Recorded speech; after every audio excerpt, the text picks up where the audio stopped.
The town of Rosewood looked like a postcard, tree-lined streets, neat lawns, and houses with shutters that hadn't been painted in years but still gave off the illusion of comfort. To the neighbors, the Carter family fit right in. Mr. Carter mowed the lawn on Sundays, Mrs. Carter baked pies for the church fundraiser, and their only daughter, Lena, walked the halls of Rosewood High with the same backpack she'd carried since sophomore year. But Lena's world wasn't nearly as pristine as the white picket fences suggested. Her diary hidden beneath the loose floorboard under her bed told a different story. The pages weren't filled with poems about crushes or complaints about homework.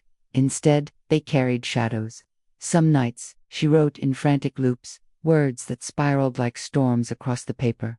I can't breathe in this house. No one sees me. No one cares. Other entries carried darker images, stick figures with their mouths sewn shut, cryptic messages scrawled in the margins like warnings. He's watching. Lena had only one person she trusted enough to share her secrets with, Marisa Aziz.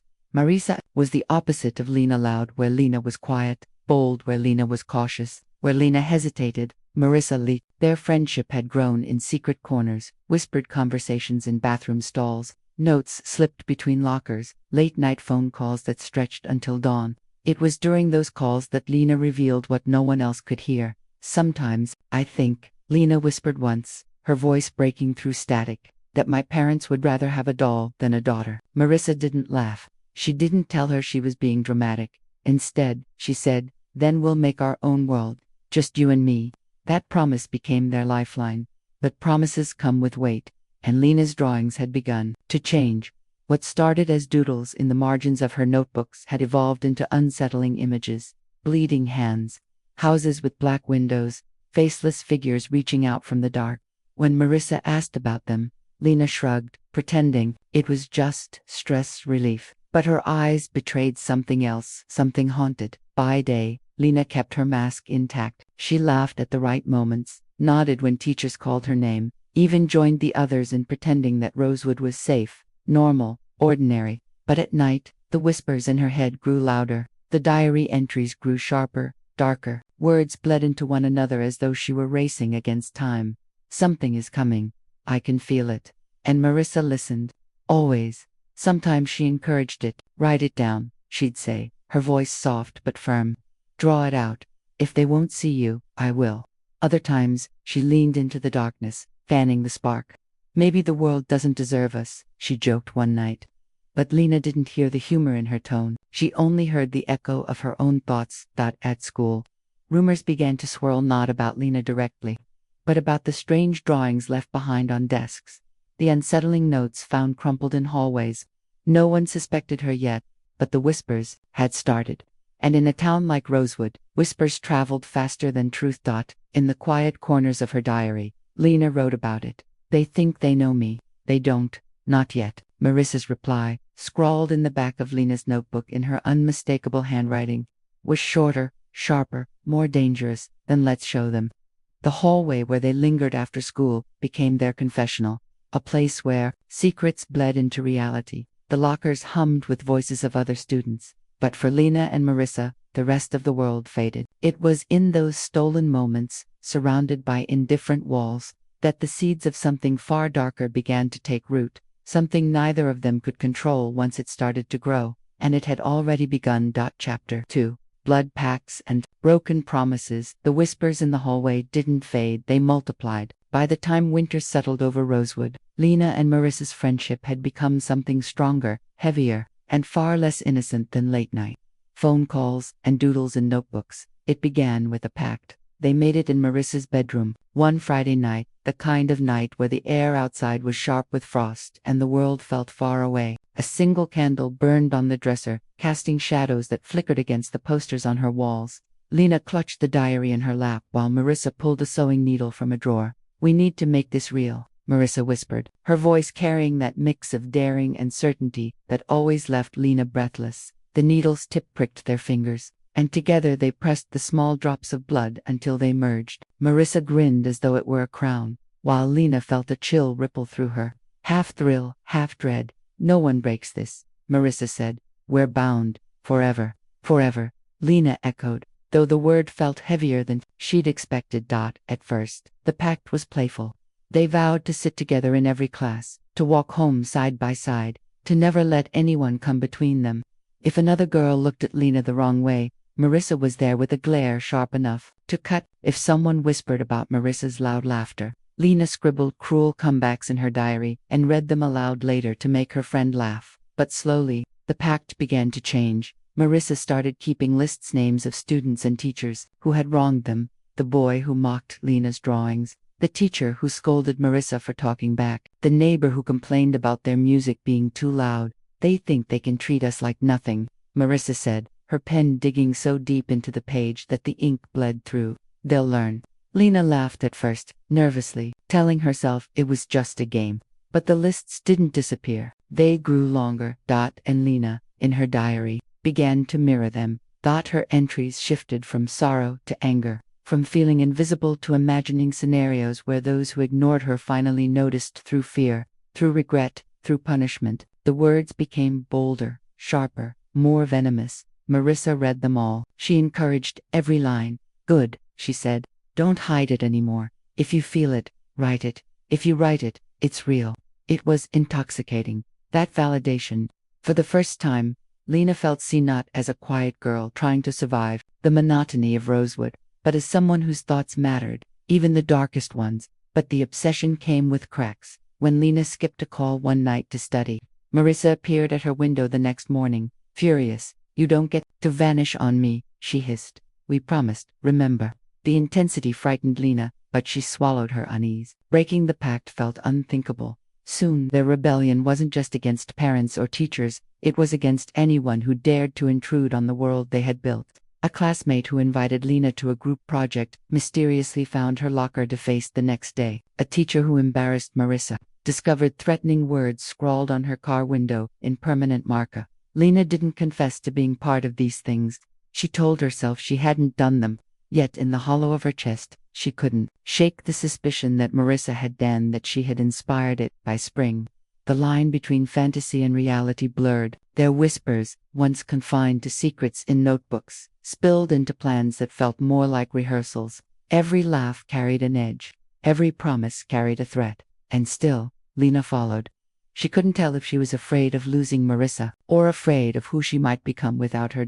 In her diary, she wrote, "I don't know if this is friendship anymore. It feels like something else, something I can't stop."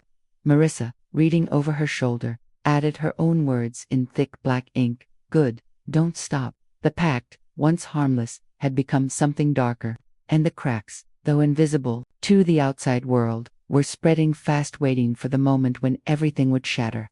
The cracks in Lena and Marissa's secret world widened just enough to let someone else in.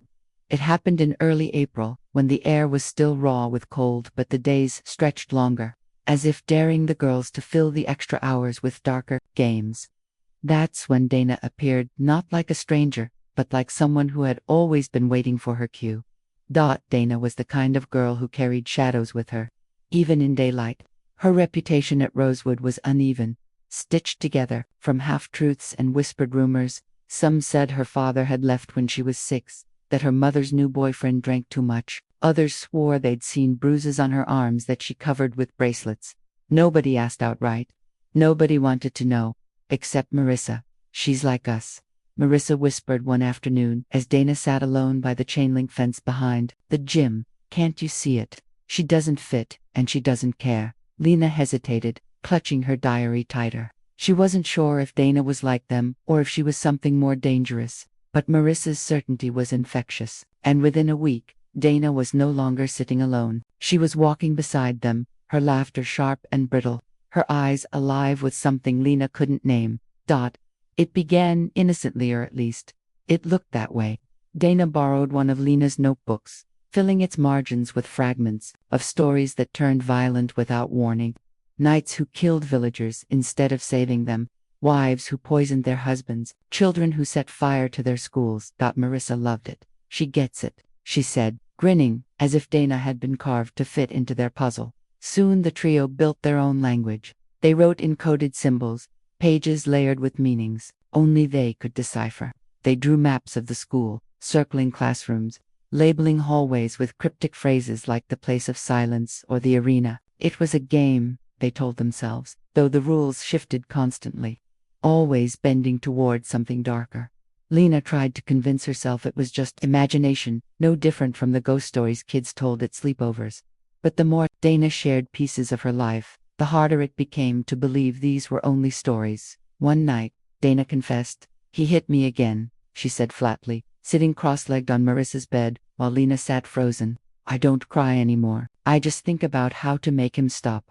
Marissa leaned forward, her voice low and reverent, as if Dana's pain were a scripture. "That's why you're here with us. No one else understands, but we do." Lena's chest ached with sympathy, but beneath it was a sharper feeling, fear.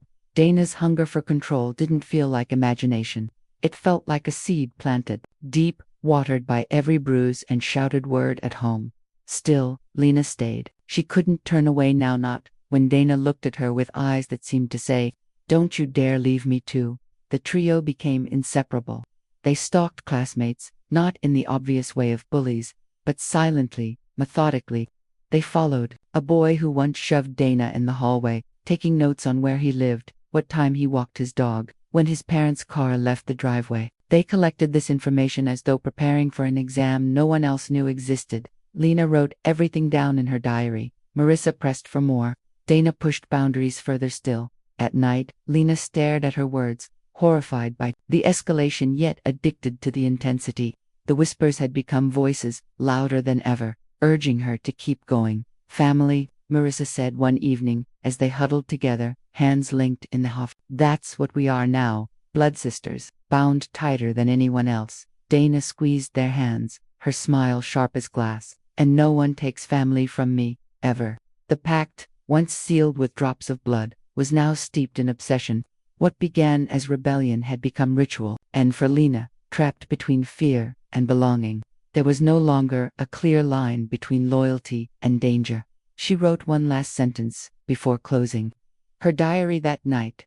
"We started as 2, now we are 3, and I think 3 might be too many." But the ink wasn't even dry before Marissa and Dana pulled her deeper toward the shadows waiting in the next chapter of their story, Chapter 4. The first strike, it started with whispers, the same way all their dangerous ideas did. Lena's diary had grown thick with coded entries, Dana's stories had grown bloodier, and Marissa's ambitions had grown bolder. Their pact, sealed by secrecy and sharpened by obsession, was no longer content with shadows on paper. They wanted proof, something real. Marissa was the first to suggest it. "Why just write about power when we can taste it?" she asked, her eyes flashing with a mix of daring and desperation. Dana smirked, leaning against the wall like she'd been waiting for the challenge all along. "Something small," Dana added, "so no one sees it coming." Lena's heart pounded. Every instinct told her to walk away, yet she couldn't. The bond was too tight, too intoxicating. Saying no felt like betrayal, and betrayal meant exile. The target was chosen almost carelessly, a boy named Tyler Loud, arrogant, the kind who made fun of weaker students. But he had crossed paths with Dana one too many times, shoving her books from her hands, sneering at the bruises she tried to hide. To the trio, he was perfect. The plan was simple: humiliation, a prank designed to show Tyler he wasn't untouchable. They slipped notes into his locker, cryptic messages that left him rattled. They tracked his routines, laying groundwork with meticulous detail, as if preparing for something much larger. Then came the night of execution. That, in the science lab, Marissa mixed chemicals she barely understood, just enough to create a smoke. When ignited, Dana handled the lock on Tyler's gym bag, slipping the packet inside. Lena, trembling but compliant, stood watch at the door. When the locker erupted in acrid haze during gym class, chaos swept the room. Tyler stumbled back, coughing, blinded, crashing into a bench. His screams echoed down the hallway, raw with panic. The prank was supposed to end there with humiliation, not harm. But Tyler slipped, cracking his head hard against the floor. The blood spread too fast, pooling beneath him. Students shrieked. Teachers rushed in. Sirens followed. Tyler was taken away on a stretcher, unconscious. The 3 girls watched from the crowd, adrenaline rushing like fire in their veins. Lena wanted to vomit, but Dana's hand gripped hers tightly, almost painfully. Marissa leaned close, whispering, "Do you feel it? That's power." The next day, the school buzzed with fear. Rumors exploded. Some claimed Tyler had been attacked. Others swore it was an accident. The teachers dismissed it as reckless bullying, a prank gone too far. Detentions were handed out to random troublemakers, but no one suspected the trio. Their secret held firm, and yet, within the silence of their bond, everything had changed. Lena could still see Tyler's blood every time she closed her eyes, but instead of recoiling, Marissa grew emboldened. "They'll never touch us," she said, her voice low, steady. "We control the game now," Dana agreed, her expression unreadable, but her tone fierce. "For once, we're not the ones getting hurt, we decide who suffers." Lena nodded weakly, torn between horror and exhilaration. She had felt something in that moment, watching Tyler fall, the rush of being unseen, unstoppable. It scared her more than anything. By the week's end, Tyler remained in the hospital, his condition uncertain. The school tightened rules, but the fear only amplified the girl's sense of power. Students whispered about unseen threats, predators among them. The trio fed on that fear like oxygen. In their journals, they began writing not as victims, but as predators. They gave themselves titles, roles in their twisted mythology: the keeper, the shadow, the flame. Lena wrote the words with shaking hands, knowing once they were on the page, they could never be erased. They had crossed a line, and deep down, she feared they would never go back. But neither Marissa nor Dana wanted to. For them, this was only the beginning. The school hallways still hummed with unease after Tyler's accident. Whispers followed every student, but none louder than those surrounding Emily. Quiet, awkward, always hunched in on herself, she became an easy outlet for other kids' fear. They pushed her harder, mocked her more viciously, and she wore the bruises home. Her mother noticed first: the hollowed cheeks, the way Emily jumped at sudden sounds, the late nights crying into her pillow when she thought no one could hear. At the dinner table, her fork lay untouched. "Emily," her mother pressed gently, "something's wrong. Please talk to me." But Emily could only shake her head, terrified of saying the wrong thing, of making herself a bigger target. The shadows in the hallways already felt like they were hunting her. Her mother tried the school next. She sat across from the guidance counselor, her voice sharp with concern. "My daughter is falling apart," she said. "Something is happening here. I can feel it." The counselor forced a thin smile, scribbling notes without meaning them. "Middle school can be difficult. Kids are resilient. I'm sure Emily will adjust." Adjust, as if surviving cruelty was a natural lesson. When the meeting ended, Emily's mother left with her fists clenched, fury simmering. She swore she would not stop watching, even if no one else cared to listen. Meanwhile, Lena's nights grew darker. Guilt twisted inside her, but rather than confess, she clung harder to the rituals of their secret world. She had begun to record their planning sessions on an old handheld device she found in her father's desk.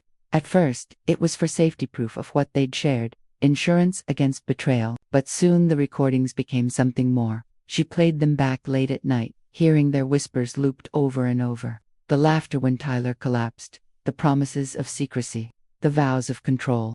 It was like listening to an echo of herself, one that she both feared and depended on. Dana loved the idea. "It makes us immortal," she said when Lena revealed the tapes. "Even if the world forgets, we'll still exist. Our voices will outlast us." But Marissa frowned, her jaw tightening. "Or it makes us reckless," she countered.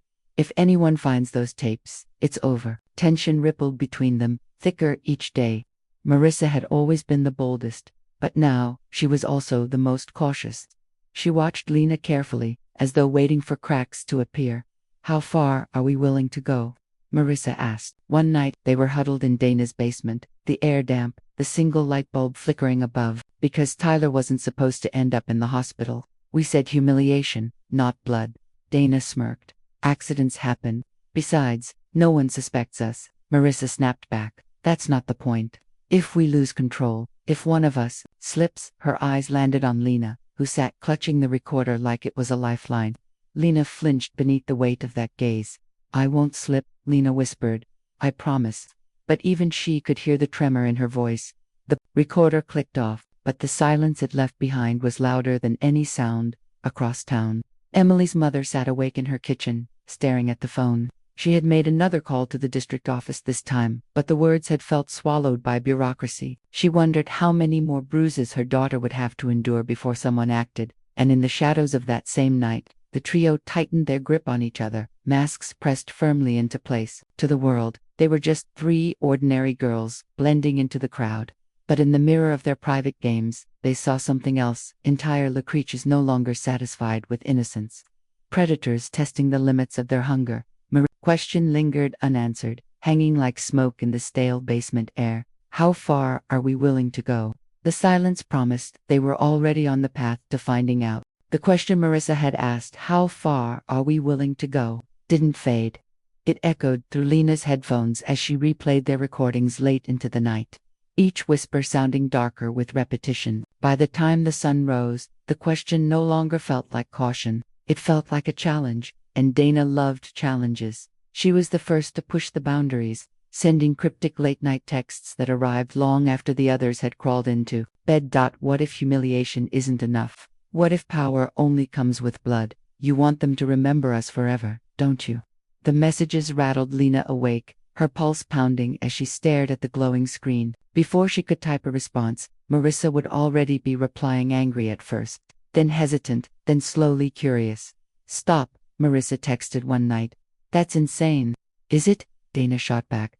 Tyler still walks, he still breathes. No one fears us enough. Lena didn't type anything. She simply read and reread the words, feeling them sink into her bones. The conversations grew longer, darker. What began as morbid jokes twisted into strategies. They spoke about doors without locks, windows that stayed cracked in the summer, heat, the silence of sleeping neighborhoods. Dana's hunger became contagious. One night, during a whispered phone call, Dana's voice slithered through the line. A story doesn't matter unless it has an ending. Don't you want an ending? Lena hesitated. An ending to what? To being nobody's. The word throbbed in her chest. Nobody. She had worn it all her life like a scar, like a name tag she couldn't peel off. And now, Dana was offering her a way to rip it, free vehemently, permanently. Marissa tried to resist, but even she couldn't deny the allure. People forget bullies, she admitted one night, her voice low, but they don't forget killers. The pact was never written on paper, never signed in blood. It was forged in silence between them, sealed by the glow of phone screens at 3 a.m., by the shaky laughter that followed their darkest confessions. And when Lena finally brought out the recorder, no one stopped her. On tape, their voices sounded almost unrecognizable, older, colder, stripped of hesitation. Dana's words were the sharpest. One night, one act. We do it together. No turning back. Forever, Lena whispered. Forever, Marissa echoed. Though her tone carried more weight than joy, the fantasies hardened into blueprints. They scouted victims like predators in training, disguising their intent beneath giggles and notebooks. They whispered names between classes, their smiles, masks no teacher could see through. Emily's name surfaced more than once. The weak one, the one whose tears had made them feel godlike. But she wasn't the only option. They listed others, tested each possibility as though studying for an exam. Dana pushed hardest. It has to mean something. The weak don't count. It has to hurt the world.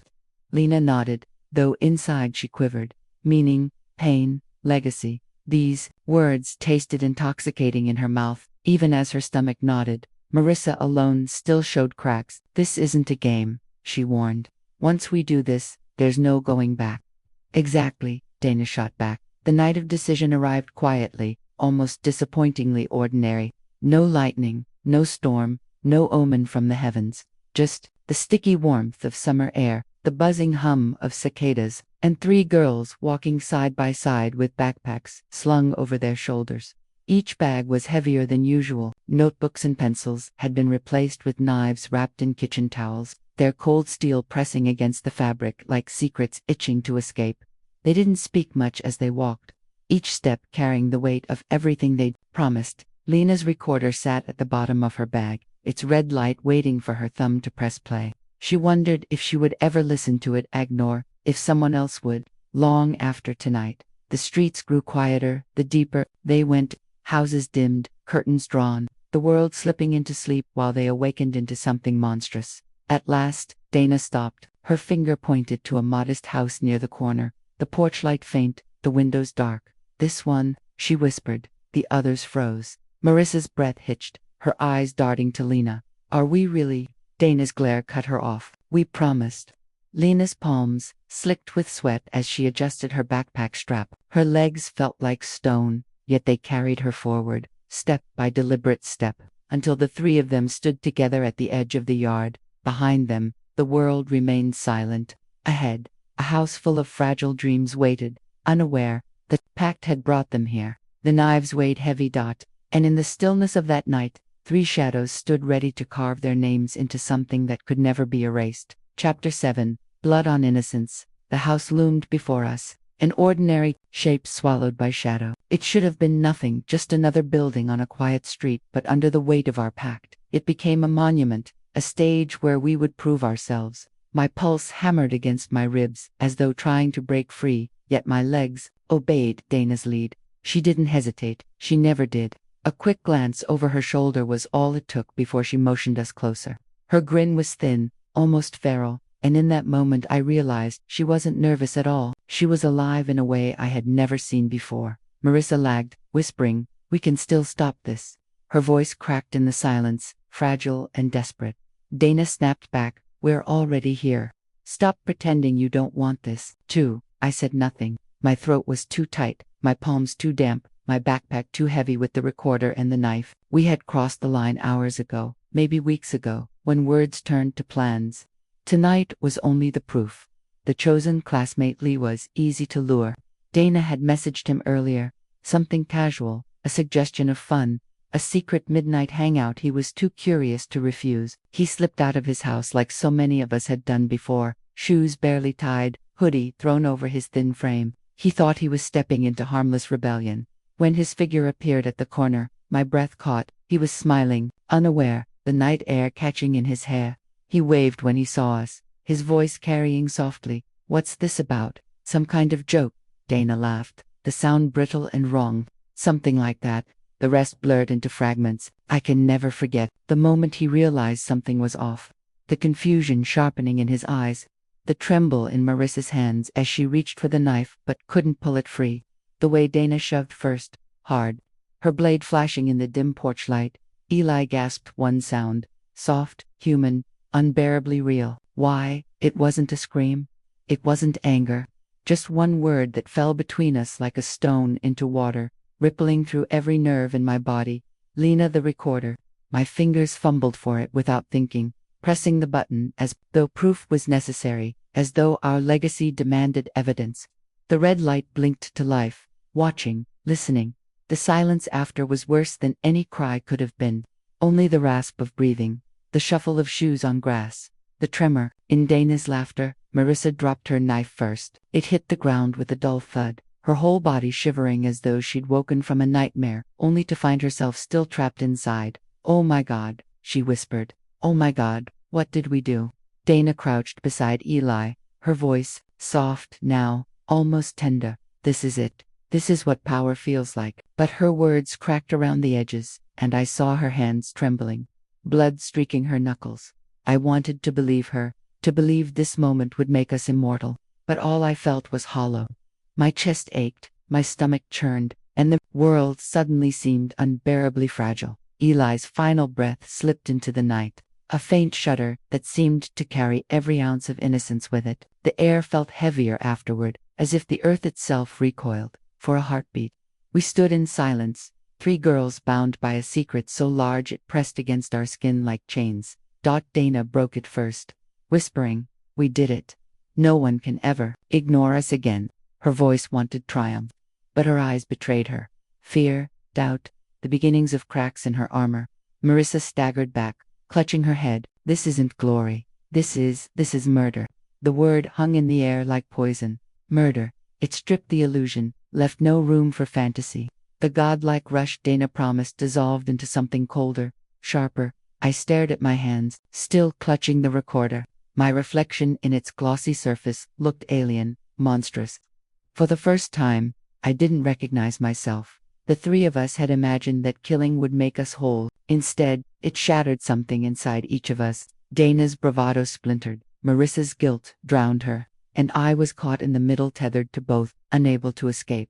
We left the scene in silence, backpacks heavier than ever, though their contents were lighter. Behind us, the night closed in, erasing our footprints, muffling the echoes of Eli's last word. "Why?" That single syllable clung to me, louder than Dana's false confidence, stronger than Marissa's sobs. It burrowed into my chest, where it would stay forever. As we disappeared into the darkness, I realized that we hadn't stepped into legends. We hadn't become untouchable. We had crossed into something else entirely, and the breaking point was coming. We didn't speak as we ran. Our breaths came out ragged, hot against the cool night air, feet pounding the pavement like drums of guilt. Every sound seemed amplified, the barking of a dog blocks away, the wind scratching against leaves, the echo of a car in the distance. Each noise carried the same message. We were being followed, even if no one was there. At Dana's insistence, we slipped into her basement. The single bulb overhead flickered, casting long shadows that seemed to mock us. The silence stretched until Marissa finally broke it, her voice trembling. "We can't hide this. Someone will find out. They'll know." Dana spun on her, eyes blazing. "Shut up. No one will know unless you tell them. And you won't, right?" Marissa recoiled, tears already brimming. I didn't mean for none of us meant it," Dana cut in sharply. "But it's done. Now we deal with it." I sat in the corner, clutching the recorder in my backpack like it was both a weapon and a curse. I wanted to speak, to assert control, but my throat felt raw, scraped by Eli's last words still echoing inside me. Dana dragged out a duffel bag she'd prepared: matches, bleach, spare clothes. I didn't know whether to be impressed or horrified at her foresight. We stripped out of our stained clothes, stuffing them into the bag with shaking hands. Dana doused them in bleach until the air stung our eyes, then lit the matches. The flames curled upward, devouring cotton and guilt alike. But the smell clung stubbornly to the air, a ghost that wouldn't leave. As the fire hissed, Dana's voice grew cold, steady, rehearsed. "Here's the story. Eli never showed up. If anyone asks, we don't know where he went. We stayed home, alone. Nothing happened. Repeat it until you believe it." We nodded, but Marissa couldn't stop fidgeting, chewing her nails until they bled. "What if they see us together? What if someone saw him leave?" Dana grabbed her wrist, hard enough to make her flinch. "If you screw this up, it's your life on the line. Remember that." Her words landed like a threat, sharper than any blade. I finally spoke, my voice softer but firm. "Stop scaring her. We need to stay calm. If we break down, everything unravels. We stick to the plan. That's the only way." Dana's grip loosened, but her glare lingered.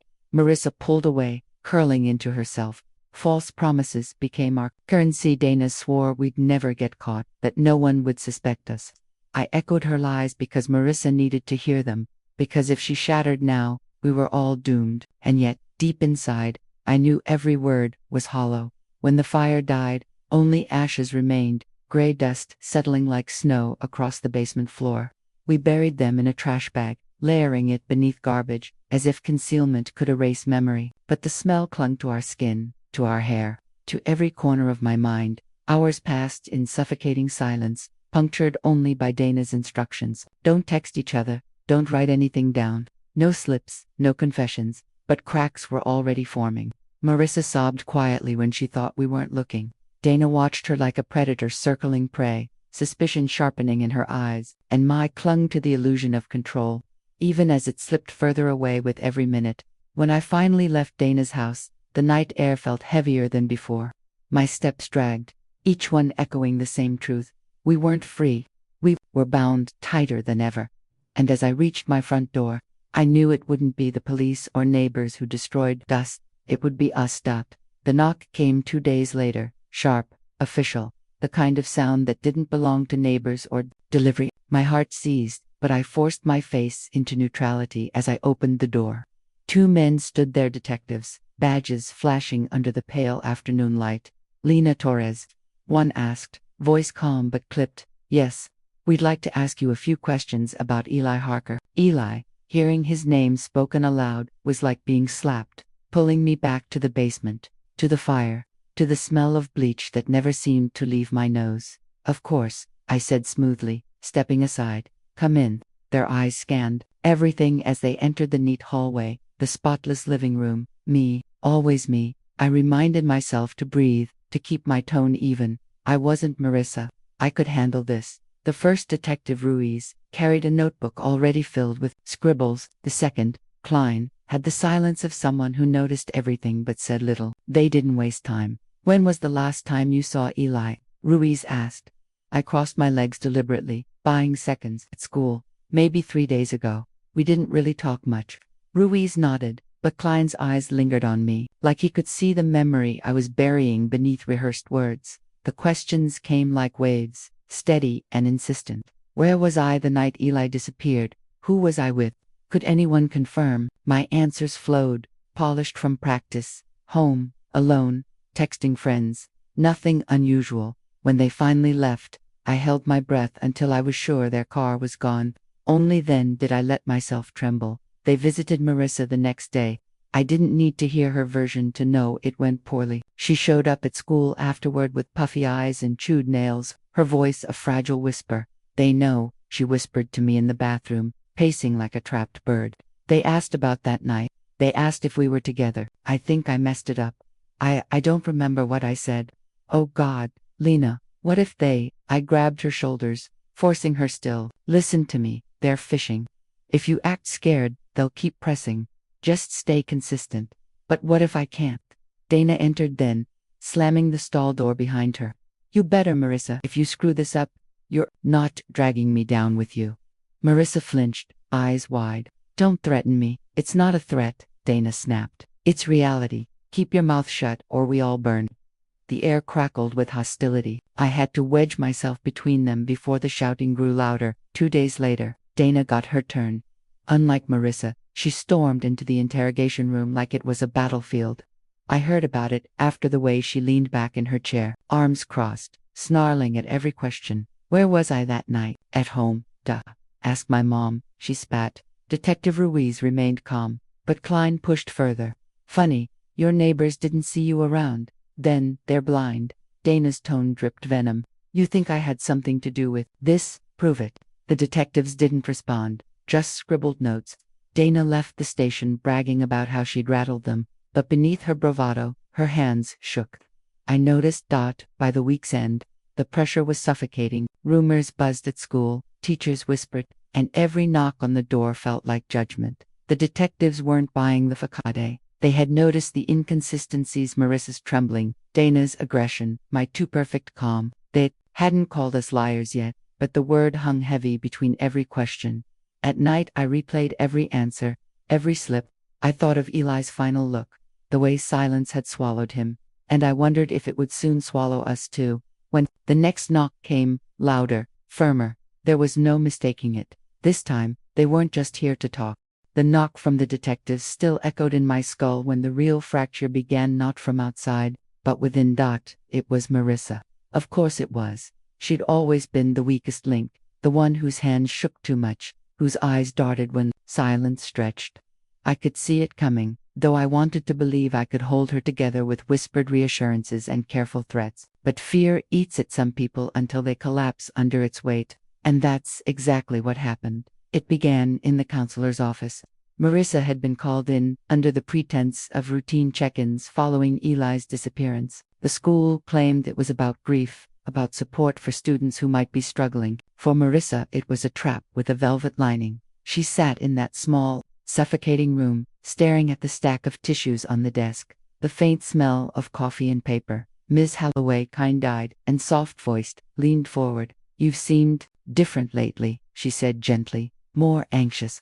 It's okay to talk about it. Marissa's throat tightened. She wanted to scream it out, to purge the blood-stained memory from her chest. She wanted to say I was there, I helped, I can't sleep, I hear him begging in my dreams, but she couldn't, not entirely. So what came out was a fracture, a shadow of the truth. I know something, she whispered, fingers twisting in her lap. About Eli, about what happened. I can't carry it anymore. Ms. Holloway froze, then softened further, nodding carefully.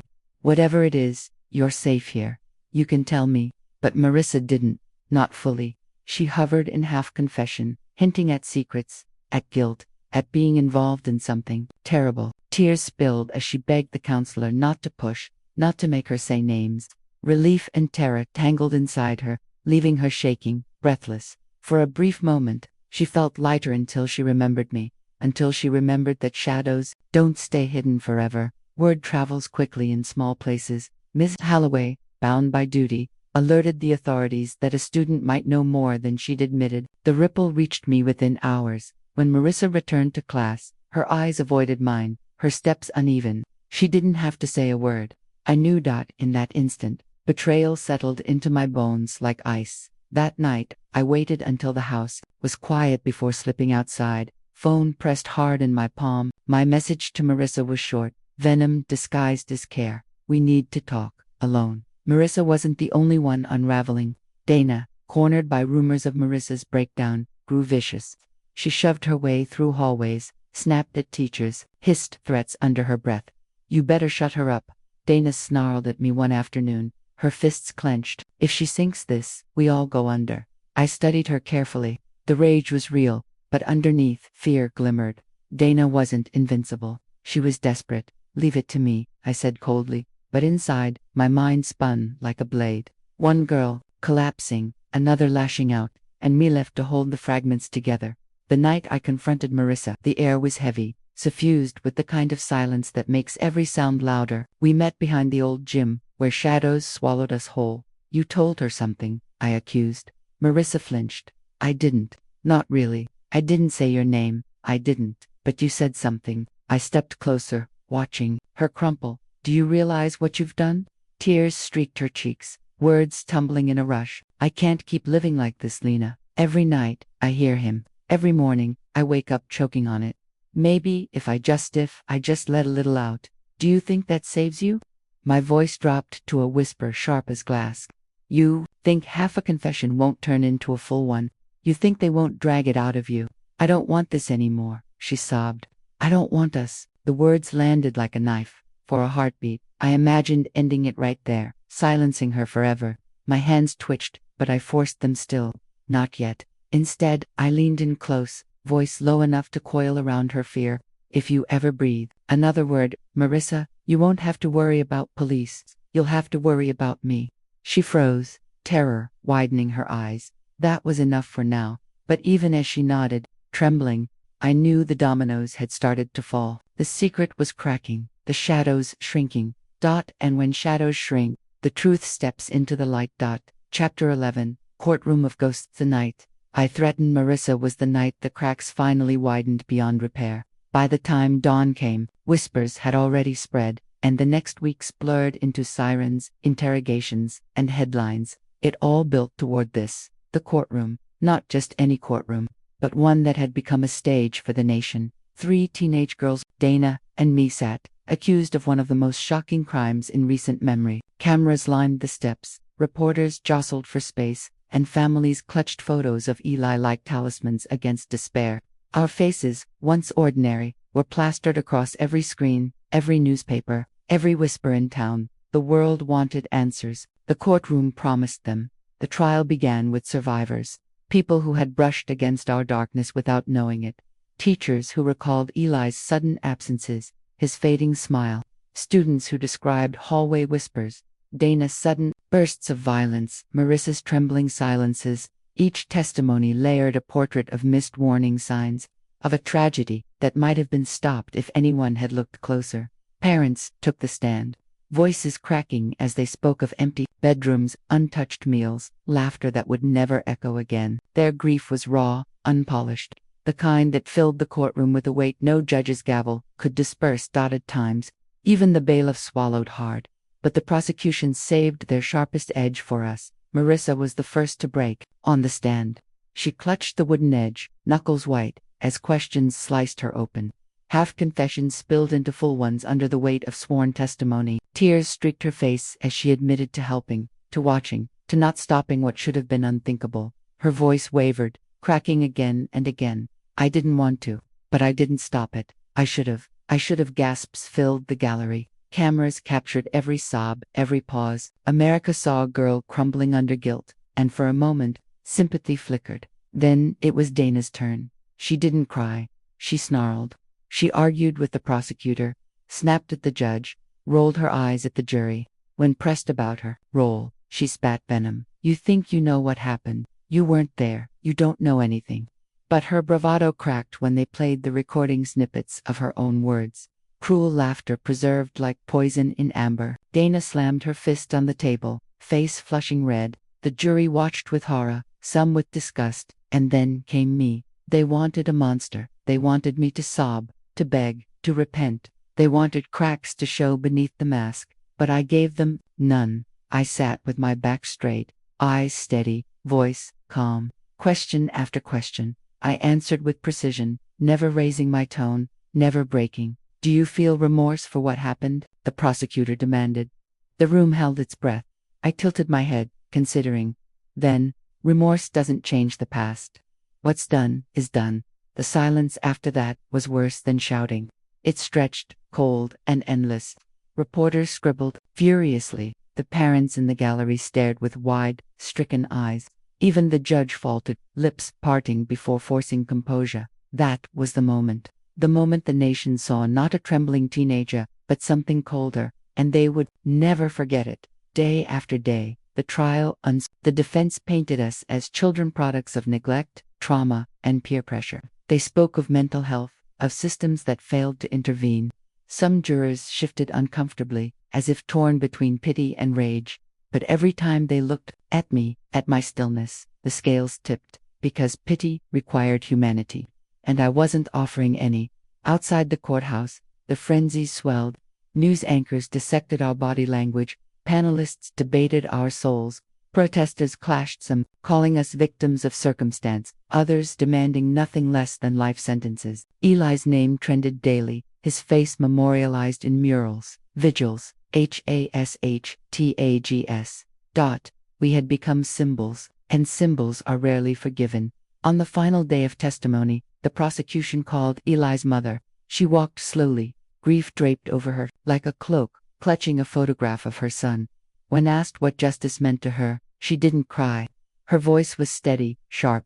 Justice isn't about punishing them, she said, pointing at us, at me. Justice is about making sure no one ever ignores the warning signs again. My son was failed by this school, this town, this country, and now you want to ask if they're sorry. She shook her head, eyes locking with mine. Sorry won't bring him back. Nothing will. The gallery wept. Even Marissa sobbed. Dana stared at the floor, but I held her gaze unblinking. The jury withdrew, but the nation had already decided. My face, my words, my lack of remorse, they haunted people. I had become the ghost in their homes, their schools, their nightmares, and, as the verdict loomed, the atmosphere thickened. The masks we wore were breaking. Marissa trembled. Dana, SEETHED, and me. I waited because in that waiting, in that silence, before judgment, the world finally saw us not as children, not as victims, but as what we truly were. The gavel would fall soon, but the real sentence had already begun. The courtroom lights had dimmed years ago, the headlines faded, and the cameras turned to fresher tragedies. But for Emily, the story had never ended. She was no longer the timid girl who once sat shaking in a school hallway, clutching her books, while laughter cut her open like knives. Time had given her distance, but not peace. In her 20s now, she had learned to write when she couldn't speak, her diary frayed at the edges, heavy with ink, and tears became the only place where the weight of memory could safely live. August 14th. I keep dreaming of them, not as monsters, but as girls, smiling in the cafeteria, borrowing pencils, pretending to be bored in math class. Nobody believed me when I said their smiles had edges sharp enough to cut. Maybe that was the cruelest part, that evil can look ordinary. Evil can wear a school uniform and blend into the crowd. Her entries were never polished. They bled straight from the heart, sometimes angry, sometimes trembling with fear, sometimes resigned. But each page carried the same refrain, betrayal. Emily wrote of trust, shattered not only by the three girls Lena, Dana, and Marissa, but by the adults who were supposed to protect her. Teachers had shrugged off warning signs. Counselors had dismissed her unease. Even her own voice, quivering as she tried to explain her pain, had been treated as exaggeration. Children lie. She remembered one teacher whispering in the lounge, not knowing she stood just outside the door, but Emily hadn't lied. She had seen what others refused to see. September 2nd, they said justice was served. They said the trial closed the wound, but scars don't close, they remind. Every time I hear footsteps behind me at night, I remember the crunch of leaves when they dragged her body. Every time I hear laughter in a crowded room, I wonder if cruelty is hiding beneath it. Her words carried bitterness, but also a strange clarity. She understood now that justice was never a cure. The prison walls that swallowed Lena, Dana, and Marissa might have kept society safe, but they did nothing to silence the echo of their voices in Emily's head. Sometimes she wondered if that was the point, because remembering meant warning. October 10th. I tell myself that speaking about them is not keeping them alive, it's keeping others alive. If I bury their story, it will grow roots in silence. But if I speak it, maybe someone else will recognize the shadows sooner than I did. Her reflections became more than diary entries. They became lessons. She began volunteering at youth centers, quietly mentoring girls who walked into the room with haunted eyes, the way she once had. She taught them not only to recognize danger, but to recognize their own worth, a kind of worth no bully, no predator, could take away. And yet, even in helping others, she felt the darkness linger. November 3rd. People ask me if I've forgiven them. Forgiveness is a word for the living. The girl they killed isn't here to forgive, and the girl I was, the girl they broke, never came back. I survived, but survival is not the same as being whole. Emily closed her diary one night and sat staring at the quiet street outside her apartment window. Streetlights flickered, just like the ones that had lit the night of the crime.